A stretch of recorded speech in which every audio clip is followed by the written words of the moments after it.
Negociado sobre o legislado. O que que é isso? Tema 10.046. É um tema que, assim, já faz muito tempo, já tem se consolidado a jurisprudência, mas é interessante debater essa ideia. O que diz esse tema e o que que é o negociado sobre o legislado? Significa que normas coletivas são consideradas válidas, certo? Mesmo que limitem ou restringam direitos trabalhistas, certo? Protegidos constitucionalmente, desde que esses direitos não sejam disponíveis. Ou seja, tem a possibilidade agora, né? Agora não, já faz tempo que essa ADI está em vigor, de que eu crie, né, acordos coletivos e tudo mais, e que esses acordos restringam direitos que a Constituição me garantia, certo? Desde que não sejam direitos indisponíveis. Então a gente vê agora uma série de acordos coletivos formalizados que acabam restringindo direitos que o trabalhador teria, né? Limitação de hora extra, limitações na verdade, acréscimos de hora extra, limitações contra algumas questões até de segurança na área do trabalho, dependendo do tipo de acordo coletivo, e que seriam considerados válidos. Porém, certo, tem que se atentar também a essa última parte, né, do tema 10.046, desde que não sejam direitos indisponíveis. Direito indisponível é de difícil conceituação na área trabalhista, porque existe muita divergência entre os doutrinadores e a jurisprudência. Mas tem direitos fundamentais, por exemplo, o direito à saúde do trabalhador, certo? E coisas que derivam desses são direitos indisponíveis, né?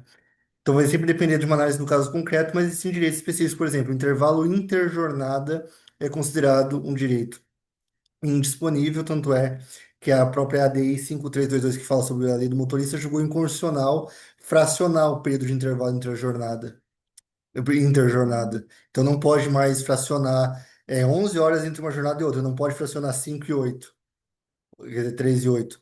Não pode mais fazer dessa forma por conta que é inconstitucional, né? E não se aplica o tema 10.046, mesmo que tenha previsão em norma coletiva, não se pode aplicar isso porque é um direito indisponível.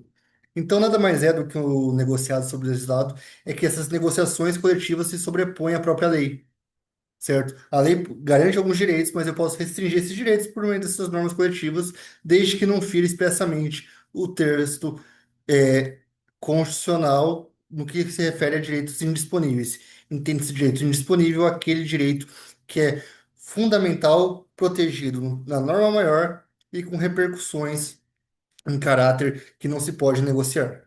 Tá? E é de difícil constatação mesmo, né? Às vezes eu posso dar essa nomenclatura, esse conceito de alguns juristas e tudo mais, mas é difícil isso no caso concreto, porque vai depender de um caráter interpretativo por parte do julgador também, certo? Então, como falta às vezes uma objetividade, uma taxatividade com relação a isso, com essa conceituação do direito indisponível, você vai ver vários julgados, por exemplo, falando que hora extra, né, que se sobrepõe às 2 horas diárias, é considerado um direito indisponível, porém você vai ver outro caso que vai falar que não, é direito disponível e pode ser feito em norma coletiva, o que tem essa divergência, certo? Em todo caso, como que eu aplico isso, né, num processo enquanto advogado?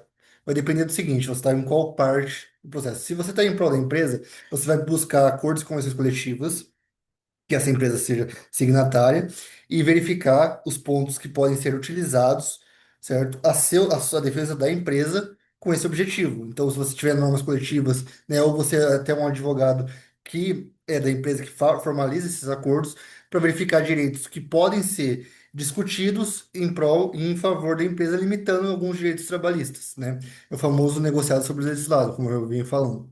Agora, se você é um empregado, você vai contestar esses documentos, né? Vai falar que a norma coletiva tratou de direitos indisponíveis e que esses direitos não poderiam ter sido objeto desse tipo de norma e, portanto, devem ser retirados e desconsiderados. Ela não tem validade com relação a isso, certo? Então vai depender sempre do lado que você está, porque esse direito ele beneficiou as empresas de um ponto, porque agora elas têm a possibilidade de, em um caráter negocial, restringir direitos dos empregados, desde que não sejam disponíveis, porém também é possível, né, o empregado, em eventual ação trabalhista, ou até próprio sindicato, em eventual discussão sobre essa norma coletiva, dispor que ela é inválida porque ela viola um direito disponível, que seria um direito protegido constitucionalmente e garantido ao empregado, que não poderia negociar. Se é o direito disponível, nada mais é do que aquele que não pode ser revogado. Por exemplo, o direito de ação. Vamos supor que no acordo ou convenção coletiva tivesse estipulado que o empregado, no ato da rescisão, não pode entrar com uma ação trabalhista. É válido? Não, porque o jeito de ação ele é, né, ele é irrenunciável, ele é indisponível e, portanto, não, mesmo que conste em norma coletiva, não se aplica, né? E aí o empregado alegaria isso e a empresa alegaria sua aplicação. Tá certo? É um tema denso, um tema difícil. Eu fiz um artigo específico no Jus Brasil sobre essa questão que foi publicado, né? Vou deixar o link aqui embaixo. E se vocês tiverem qualquer dúvida, qualquer questão com relação a esse tema, especialmente com relação à aplicação, você que é advogado para a empresa ou você que é advogado específico para reclamante, né? Eu fico à sua disposição para tirar eventual dúvida. Se tiver um contato, quiser um contato melhor e tudo mais, me segue lá no Instagram e me manda mensagem por lá que eu prometo responder, tá? Qualquer dúvida eu fico à sua disposição.